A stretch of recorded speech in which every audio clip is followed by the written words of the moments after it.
Hello, and welcome to this episode of the Language Learning Podcast. My name is Siad, and this is my vlog, video, podcast thing where I talk about experiments happening in my language learning life. And today I have a little bit of what I'll call a tool review, in that I wanted to do a sort of brief-ish review of this particular book that I just showed.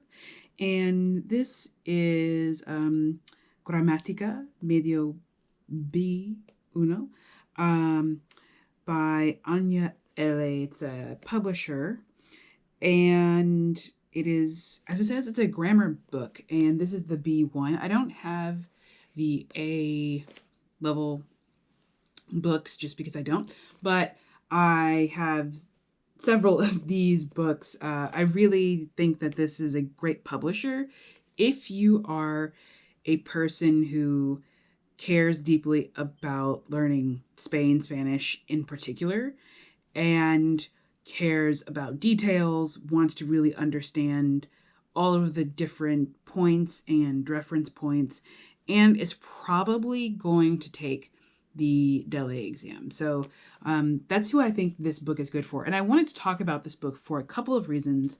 The first one being that online, I have not found many video reviews of this book or many written reviews of this book as well. That doesn't mean that people don't use it. I know that they use it because this is one of several editions of this book. Like, there is a newer edition that I don't have, but I know people use it. And so I just wanted to, as a regular person doing mostly self-study Spanish at this point, I wanted to provide a little bit of a review. Also, this book was the first book that I finished this year in terms of language learning textbooks. And so my initial goal with this particular book was to complete it in 1 month. Now there are, 34 lessons or units, and I wanted to complete it January 2026. I didn't do that because I got sick about the last part of January, but I was able to kind of pick up where I left off and finish what I consider to be finish the book. So I'll start with how I went through the book, just as a brief overview. So I initially had started the book when I had a lot of extra time. I probably didn't have that much time, but I felt like I did.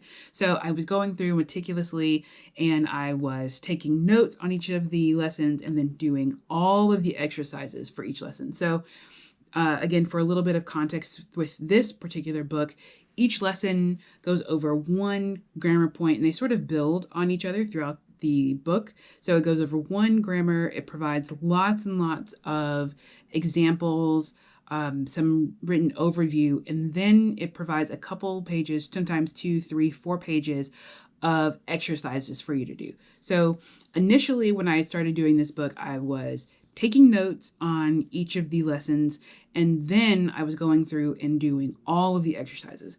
That quickly became a lot, which was fine. The point of it was to be a lot, but I was really just focused on using this book as a review. And so about halfway through, I noticed that I didn't need to take notes on every single one of the grammar topics, because I had taken notes and there are also things that I already understand. So I didn't need to do that anymore.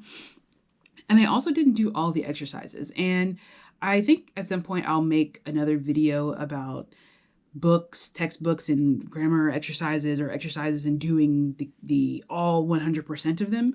But it just felt like if I've done 7 of the 10 or 6 of the 9, I've probably done enough. And I also was really, again, just focused on kind of finishing it. So I wouldn't say that I was speed running the book, but maybe you could say I speed ran the book. And there were a few lessons that I did skip. There were a couple primarily on the subjunctive, because I have another book that I'm going to do that's just about the subjunctive, and I didn't didn't want to do those lessons. It was a few. So by and large, I did still finish the book and most of the exercises, of course, more than half of the exercises. So I'm going to call it finished for me. So that's kind of how I used this particular book. And again, I think if you're a person who wants a lot of detail, this book is really, really perfect for you. So a few caveats about this book, sort of maybe some cons or negatives about this particular edition, is that there was no audio. And I like to, if I can, use things that have audio. A lot of their other books and newer editions do have audio, but I think this is an edition from the early 2000s, so there was no audio. Some people might think that this is too much, and I would say that if you're a person who doesn't like books, like textbooks learning, this is definitely not the book for you. Another con is that I think these books in this particular series are really designed to be used sequentially, like one after another. And so me coming in, kind of slotting myself in at the middle of the book series was fine, because I think I totally understand all the content, but they make a lot of references to the A2 book and this page and this lesson, and how the lessons build and kind of thread on each other. So if that bothers you, I would say maybe get the other books. There are ways to obtain the other books online, so I'll let you do with that what you wish. Overall, I enjoyed the book. I wouldn't have finished it the way that I finished it if I hadn't enjoyed it. And I would say, again, if you're a person who really cares or wants to learn detailed grammar points and is really focused on your ability to write and produce in another language, and you want to know, again, why things are the way they are, then I think that this is a great book for you.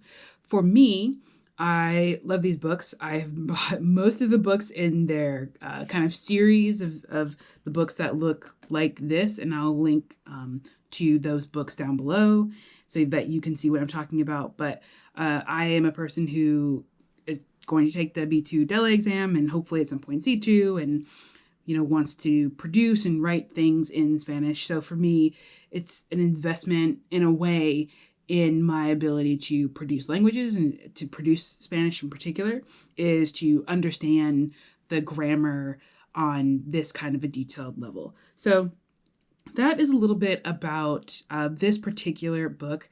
As I complete books in this series, I will do what I call tool review videos about them. And then I will also do written reviews. I think on a new kind of website thing that I've created. I know I've moved this 10 times, but nonetheless, I'm sticking with this one. So eventually there will also be a written review there. But yeah, that is my review of ANAYA ELE's Gramática Medio B1 book. So thanks so much for watching, listening, and subscribe wherever you happen to watch or listen to this little thing that I do. And I will be back soon with the next episode of the Language Learning Podcast. Thanks so much.